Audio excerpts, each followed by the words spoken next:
Whoa!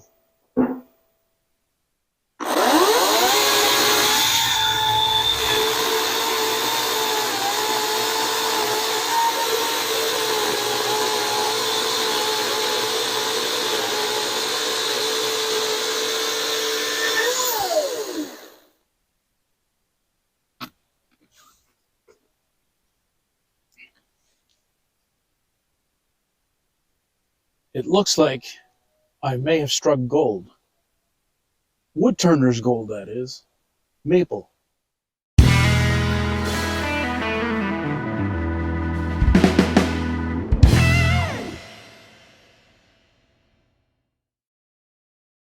So welcome to my house, the house of the Alley-Cat Workshop, and this is the Briggs & Stratton 20 kilowatt generator that we have sitting on the house. And right behind it is what I thought would be pretty crappy garbage. So the previous owner had left a stack of wood that he probably wanted to use for fire, his fire pit. Most of this is softwood. It's really crappy. I don't know if you can see it, but this log that I'm zeroing in on is absolutely rotten to the core. So this is unusable. First of all, it's softwood, but the other thing too is it's completely rotten. So over the course of the last couple of weeks, I've been taking few logs at a time and putting it in our garbage, just trying to get rid of it, because this is an ideal infestation for a whole bunch of bad crap. But I happened to have stumbled upon at least a couple of logs of really nice maple. And my intent is to use this maple and turn it into some nice bowls. It's going to be, I'm turning green wood, so it's going to be twice turn bowls. So let me go back to the shop and show you the process that I follow to perform such an operation. So I have to admit, I'm a little bit surprised. I was expecting to just work around garbage logs, but this is really a nice surprise. So here's the log that I finished cutting in front of you outside. It looks like it's maple. It is on the larger end. It is about 8 inches wide in diameter, and it is about 13 inches in length. So I can do 4 bowl blanks out of this. That's what I'm calculating. The way it's going to work is that I'm going to first cut this in half on the bandsaw, and I'm going to come back on the bandsaw and cut out, make 2 different cuts, eliminating the core or the heart of those blanks, and that will leave me with 4 blocks or bowl blanks, and then I'll put it on my circle cutting jig again at the bandsaw and turn these into circles so I can put them on the lathe. Pretty simple process. Now, one word of advice or a caveat. This log has been sitting out in the open for God knows how long, at least 4 years, I would say.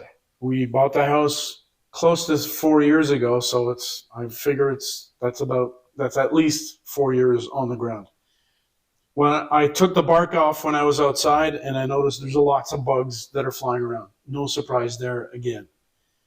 So I have no clue what this is going to give out in the end. Are these going to be decent bowl blanks, or is it just garbage? And if it's garbage, it'll be practice.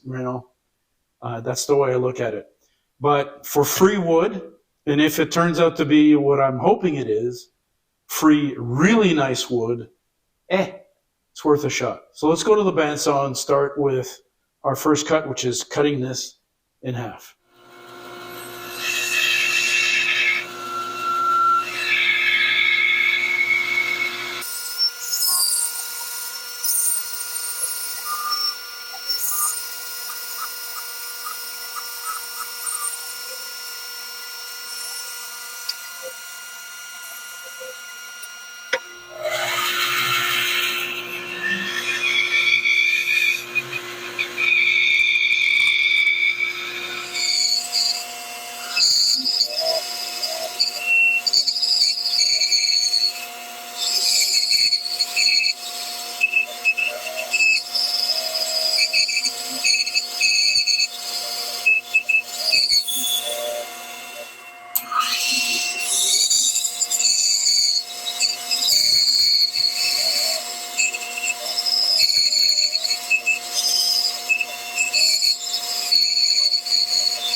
All right, gang, welcome back. A couple of days ago, and that was the footage that you saw, I managed to cut these bowl blanks. I'm at a stage right now where I really have to accelerate things a little bit. I'm already seeing a little bit of checking that I can deal with, but at this stage, the wood is not stabilized, and the risk is that it's going to start to check and crack all over the place. So I have to turn these bowl blanks quickly into rough blanks and put them in an area where I'm going to dry them. And what I'm going to use is just regular paper bags filled with shavings and let it dry for how long it takes for things to dry up. How do I know that the wood is stabilized? Is actually pretty simple. I've got this really fancy schmancy scale, and just to give you an idea, I'm going to do this once the turning is done, but this piece, for example, weighs 1.2 kilos. So that, if I change it into pounds, just to give you an idea, 43 ounces, 2.7 pounds. It's a pretty decent piece. And this is the biggest one, so I'm going to start with this guy right now and get it done. So let me get myself set up, and we'll get turning. All right. So here's my preferred method to secure these blanks onto my lathe, and that is using a faceplate. And what I'm going to do, this is a faceplate with 4 screw holes. I'm going to place the faceplate roughly on the center point, but I'm also going to put the screws as far away from the center as possible, because that's where the risk of softer wood or more core wood is. And that is not the most or the strongest wood for the screws to hang in. So here we go.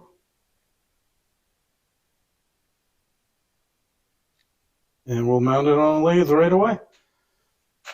All right, so this is actually bowl number 4 that's set up on the lathe. I don't know if you can see all the shavings, but I'm going to have a little bit of cleanup to do before I end my day. So here's what I'm trying to achieve. A bowl that looks like this on the outside. Okay, I haven't done the core yet. I've done that on the first 3 bowls. First thing I'm going to address is that there are some flat spots on this blank.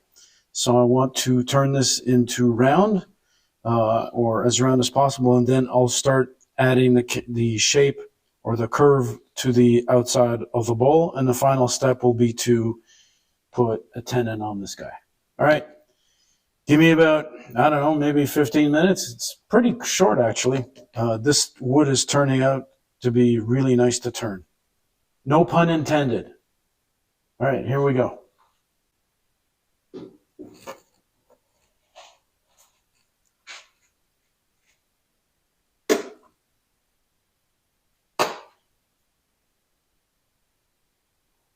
Yeah, it's pretty wobbly. I'm going to turn it down a little bit. I'm about 800, 760 in terms of the RPMs, and my lathe is no longer bouncing around. All right, here we go.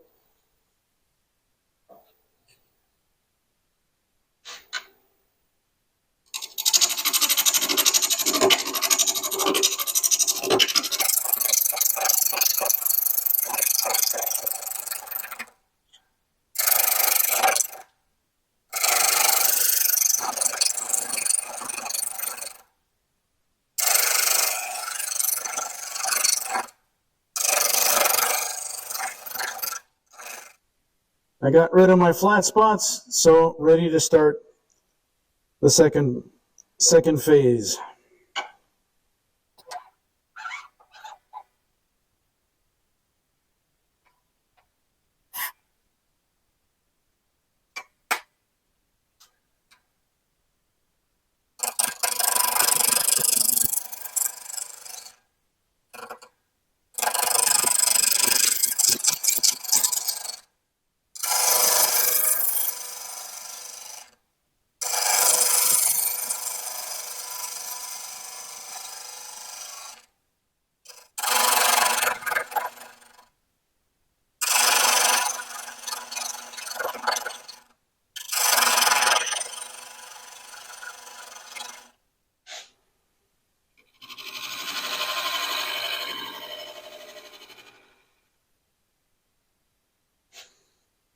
All right, time to get rid of the tailstock.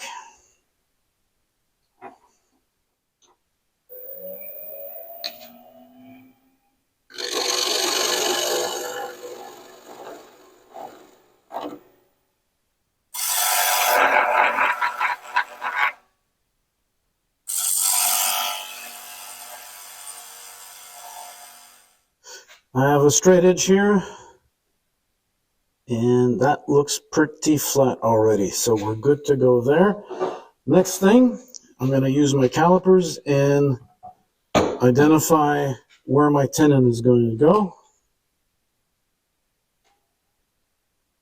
So only one point is going to...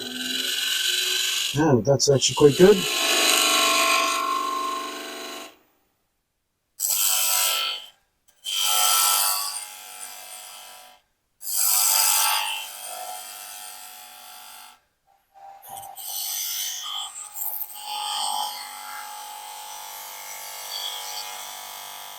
Yeah, and there we go. Bowl blank number 4 is done.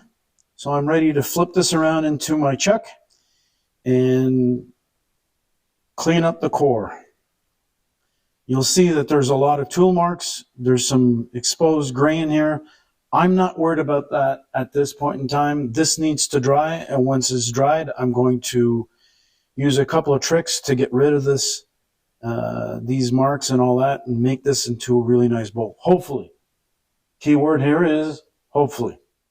All right, ready to start the next step. I'm going to bore a hole using a 3/8 bit.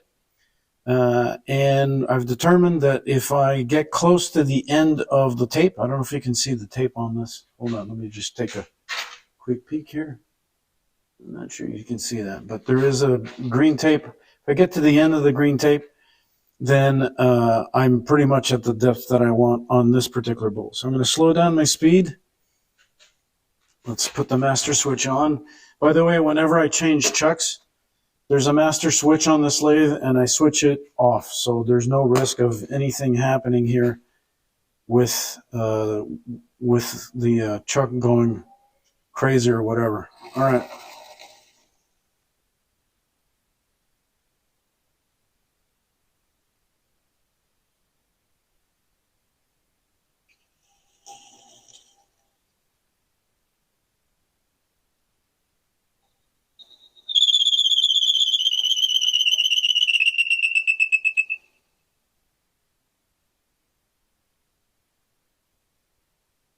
And one final pass.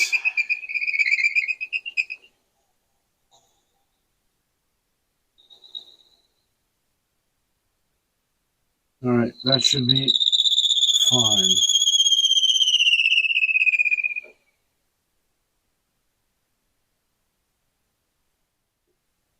All right, the next step in this process is to core out the bowl itself.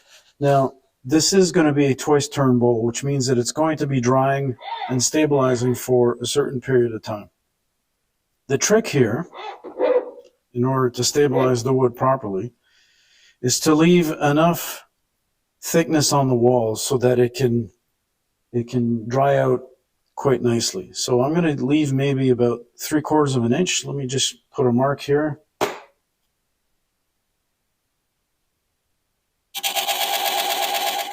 I'm going to leave about this much meat on the bowl, so the rest needs to come out. Once again, let's lower this a little bit.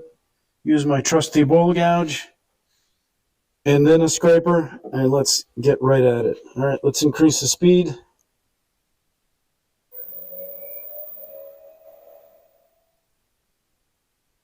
I'm slightly over 1100 RPM.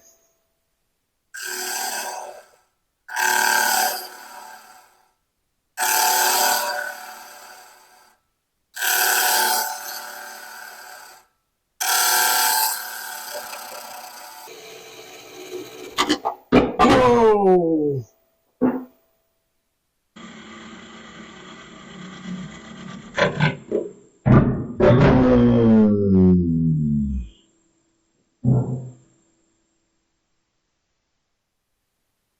Whoa!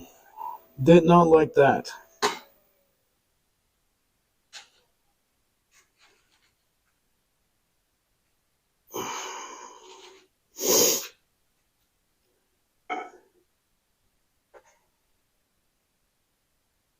Well, the tenon did not hold. It did not hold at all. Probably was taking too much of an aggressive cut on this. So I'm going to keep this bowl, but I'm going to recut a tenon another time and do it a little beefier tenon. But here's another reminder that wearing a face shield is essential. It did not hit me. It went the other way, thank God. But imagine if that piece of wood had struck me in the face. That would not have been a whole lot of fun. Wow. All right, let's try bowl number 2. Let's see how that one goes.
All right, this is going quite along. I'm going to keep going at this.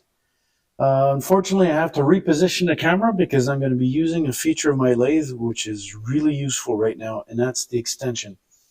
So let me do that and reposition the camera and bring you guys back.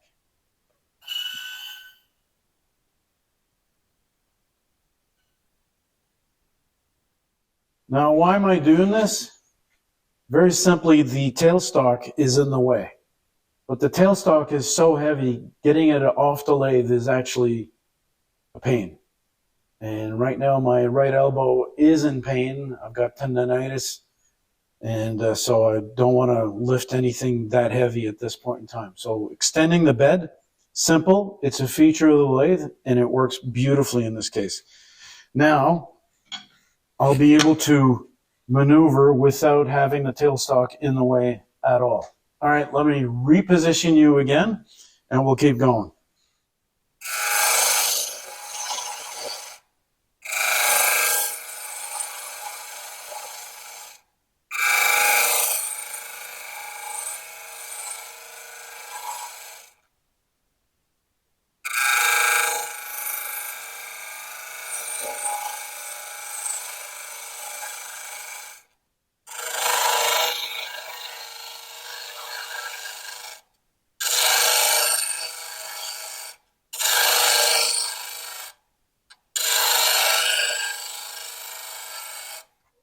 All right, I'm at a point right now where the wall thickness is pretty much what I want.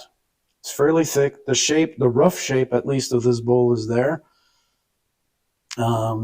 Scraper did a nice job, even though I was pretty aggressive with it, but it did a nice job of cleaning things up pretty much. There is a little bit of exposed grain, but at this point in time in the process, I couldn't care less. What I wanted was to, shape the bowl and get it ready for drying. So let's take it out of the chuck and let me show you what the next step is. All right, so the last step for today, I took my paper bag, I put in fresh shavings. They're still moist, I can feel the moisture. And what I'm going to do now, and this is pretty important here, is I'm going to weigh what this guy weighs at this point in time.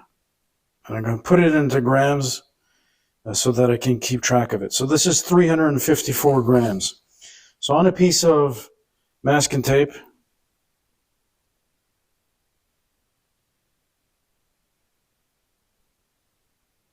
I'm going to mark the initial weight being 354 grams, and we'll stick that to the bottom. I'm going to put more shavings in the bag, make sure that this is well immersed in all of its shavings, or as much as possible, no parts exposed to the air. Close off this bag and leave it alone for a couple of months. And every so often, I'll come back and I'll weigh this just to see how much moisture it's lost. And once the weight is stable, so I weigh it every couple of weeks and it keeps being the same weight, then I know the bowl has been stabilized and I can return it. That will be the subject of another video. Folks, thanks for watching. Appreciate if you subscribe. Give me a thumbs up as well. And for those of you that are turners like me, enjoy it. It's such a fun craft. Have a good one.